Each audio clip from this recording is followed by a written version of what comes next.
I just wanted to make a little video about a firearm I recently picked up. If you've been watching any of my videos on my channel, I go through quite a few guns, buy, sell, trade all the time.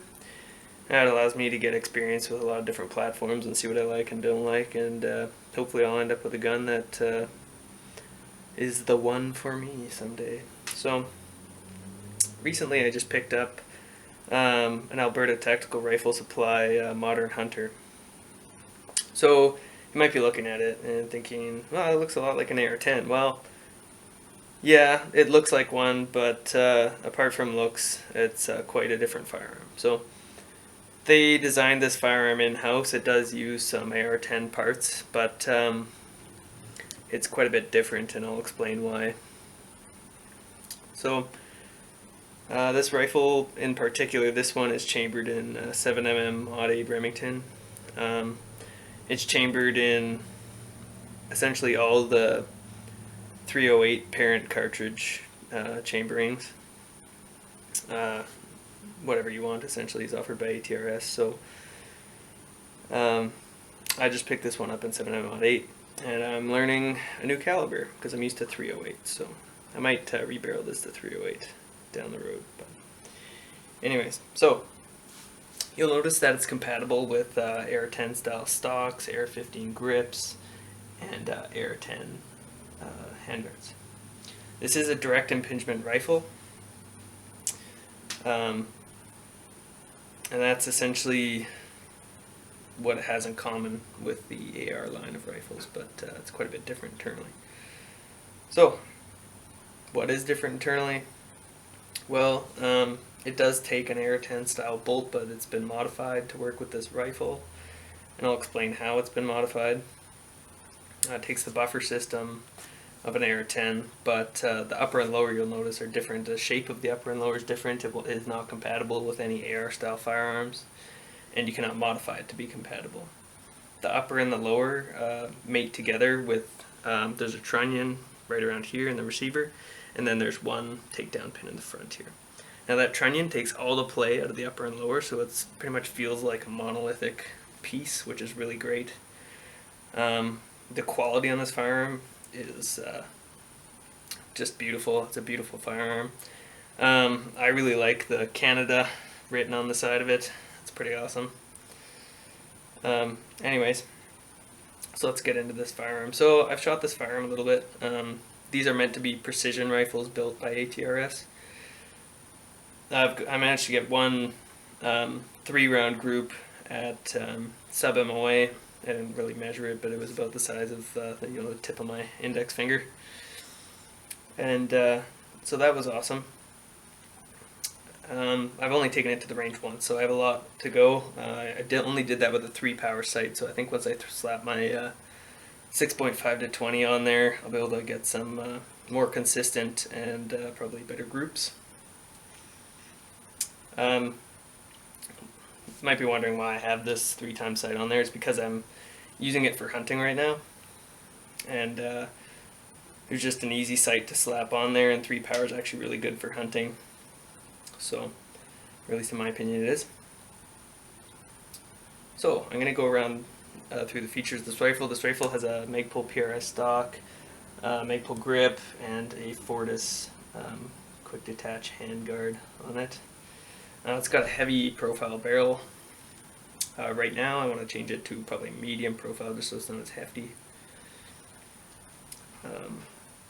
This thing here, this is just for a brass catcher. You don't want to be throwing away that expensive brass when you can reload it. So I use that. You'll notice some interesting features on the side of the receiver here. So you've got your standard safety on the side. You've got your magazine release here, and then you've got, oh, what's this? This is a bolt release. So it's an ambidextrous bolt release, which is actually really cool. You've also got an ambidextrous magazine release and safety, as you can probably see on the other side here. So there's your bolt release and catch, and then there's your mag release, and there's your safety. So you'll notice the charging handle, instead of being in the back like it is on an AR-10 or AR-15, it's on the side here.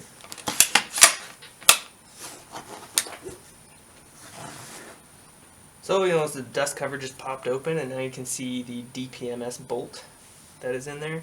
It's a modified bolt, it's not a stock DPMS bolt.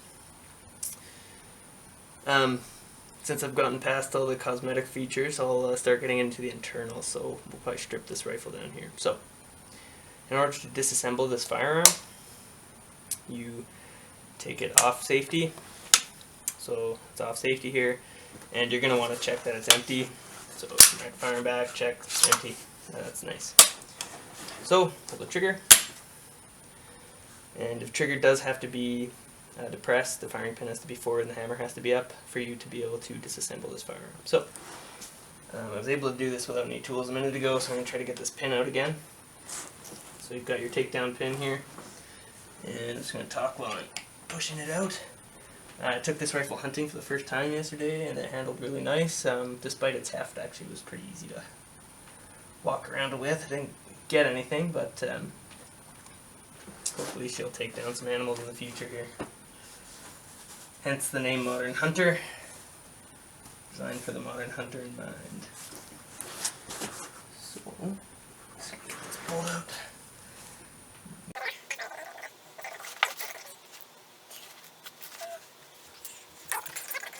Now I should be able to grab onto that. Okay.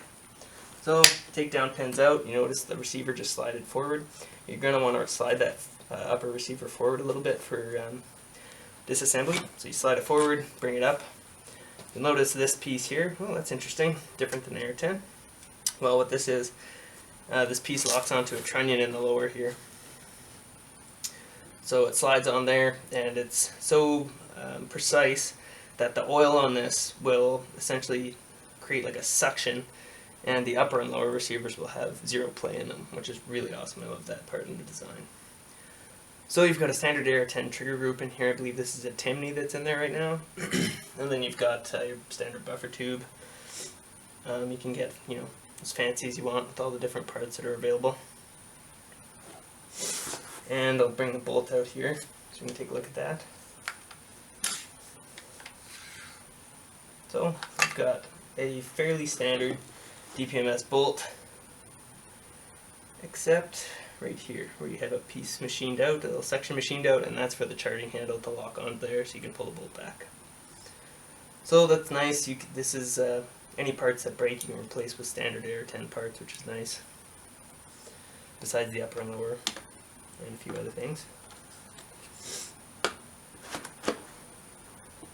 So that's that taken apart. My hands are nice and oily, gotta love that. We'll put her back together. So, to put it back together, just put this little gun in there, slide it onto the trunnion, so you're going to put it on like this, and then slide it backwards. And it usually takes a little bit of force to get it to mate properly, and then push that pin back in. Perfect. And no play. Zero play, which is awesome. So, what are my thoughts on this so far? I've only had it for a few days, but I really love this gun so far.